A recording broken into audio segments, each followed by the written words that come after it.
और अब आपको बताएं, रुकावटों से भरी PSL 6 में एक और मुश्किल सामने आ गई है। मुत्तहिदा अरब अमारात ने रेड लिस्ट में शामिल होने के बायस जनूबी अफ्रीका और भारत के ब्रॉडकास्टर्स को लैंडिंग की इजाज़त नहीं दी। PCB ने फ्रेंचाइजर्स के हमरा हंगामी इजलास तलब कर लिया है। PCB ने मुतबादिल ब्रॉडकास्टर्स से राब्ते का फैसला कर लिया है। ब्रॉडकास्टर्स इन मुल्कों से बुलाए जाएंगे जो मुत्तहिदा अरब अमारात की कोरोना रेड लिस्ट में शामिल नहीं हैं।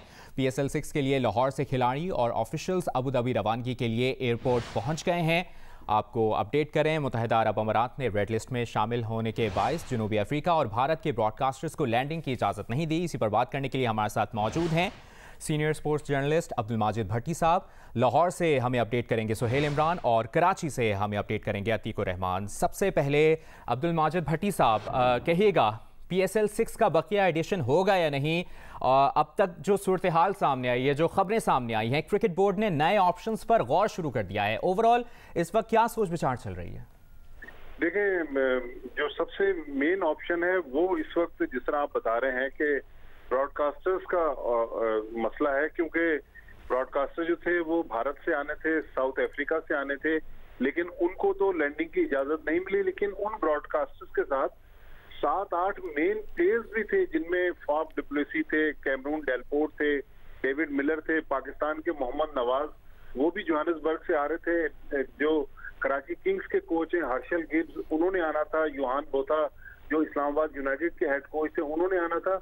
तो ये सारे लोग अब साउथ अफ्रीका में रुक गए। लेकिन पाकिस्तान में जो 5 बजे 2 फ्लाइट्स रवाना होनी है, उनमें अब जो सबसे बड़ा मसला दरपेश है कि पाकिस्तान से इन फ्लाइट्स पर भी कम से कम 25 लोग ऐसे हैं जिनको अभी तक वीजे नहीं मिल सके हैं और वो भी ट्रेवल नहीं कर सकेंगे, जिनमें जो बड़ा नाम है पाकिस्तान के जो फॉर्मर कप्तान है और कोयटा ग्लैडिएटर्स के कप्तान सरफराज अहमद, उनको वीजा नहीं मिल सका है। कोयटा ग्लैडिएटर्स के एक और खिलाड़ी है मोहम्मद हसनैन, वो भी ट्रेवल आज नहीं करेंगे, उनके पास भी वीजा नहीं है। अबरार नामी प्लेयर हैं, यंगस्टर हैं, उनके पास भी वीजा नहीं है। इमरान खान मुल्तान सुल्तान से खेलते हैं, उनके पास भी वीजा नहीं है। PCB के कुछ ऑफिशियल्स हैं। तो ये ओवरऑल अभी तक जो सिचुएशन है वो बहुत ज्यादा क्लियर नहीं है। लेकिन PCB का दावा है कि 5 बजे ये 2 फ्लाइट टेक ऑफ कर जाएंगे कराची और लाहौर से। कंफ्यूजन है अभी इस वक्त पूरी ओवरऑल सिचुएशन में, जिस तरह आप अपडेट भी कर रहे हैं। सुहेल इमरान, लाहौर में इस वक्त क्या सिचुएशन है? लाहौर से खिलाड़ी और ऑफिशियल्स अबू धाबी रवानगी के लिए एयरपोर्ट पहुंच गए हैं, फ्लाइट भी है कुछ देर में, तो क्या सोचा जा रहा है, क्या सूरत हाल है इस वक्त वहाँ पर?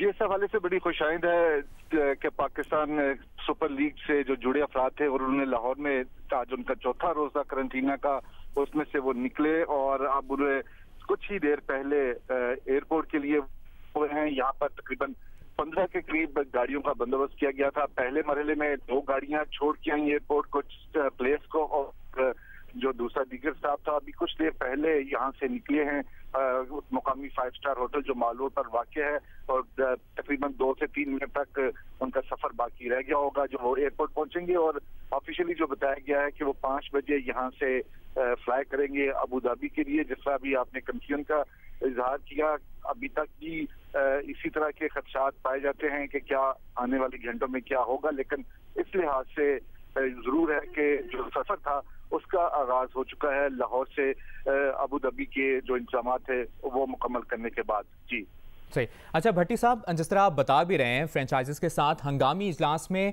बोर्ड की जानिब से हर मुमकिन ऑप्शन बरूकार लाने का फैसला किया गया है। तो इस वक्त PCB थिंक टैंक के पास प्लान B क्या है, ऑप्शंस मजीद क्या है उसके पास? देखें, प्लान B तो यही है कि अबू धाबी में ये टूर्नामेंट करवा लिया जाए। लेकिन जो राह में सबसे बड़ी रुकावट है वो तो ब्रॉडकास्ट क्रू की है, क्योंकि कराची से जो फ्लाइट 5 बजे रवाना होनी है उसमें जो किट्स हैं ब्रॉडकास्टर्स की, जो उनका जो सामान है वो तो जा रहा है, तकरीबन कोई बताया जा रहा है कि 8 या 9 टन सामान जो है इस फ्लाइट में अबू धाबी जाएगा। लेकिन मसला है कि अब पाकिस्तान क्रिकेट बोर्ड कोशिश कर रहा है कि मलेशिया, सिंगापुर, इंग्लैंड, ऑस्ट्रेलिया, जहां से भी टेक्निकल अमला मिल सके उनकी खिदमत हासिल की जाए और ऐसे मुल्कों से वो अमला लिया जाए जो रेड लिस्ट में ना हो कोरोना की।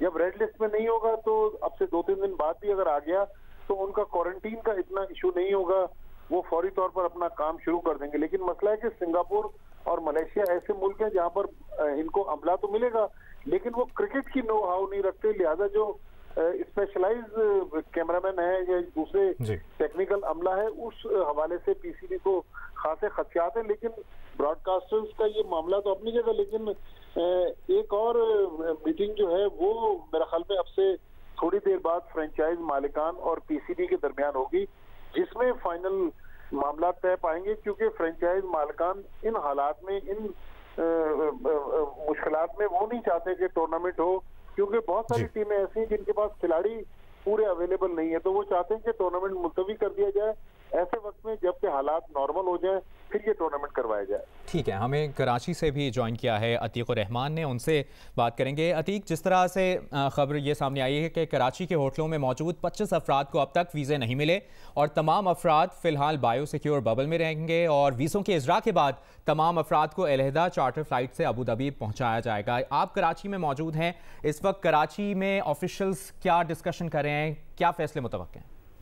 देखें, अभी चंद हमें पहले ही, मैं क्योंकि कराची के जिस होटल में खिलाड़ी क्वारंटाइन के अंदर हैं उसके बाहर ही खड़ा हूं क्योंकि होटल में जाने की इजाजत नहीं, और अभी चंद हमें पहले ही पूरा कॉन्वॉय जो है जिनके वीजे लग चुके हैं, लगभग कोई 11 गाड़ियों पर मुश्तमिल जिनमें खिलाड़ी थे और ऑफिशियल्स अलग थे, वो सब अभी रवाना हुए हैं एयरपोर्ट की तरफ। और ओल्ड टर्मिनल से जो है ये खिलाड़ी जो है अबू धाबी के लिए जो है जाएंगे।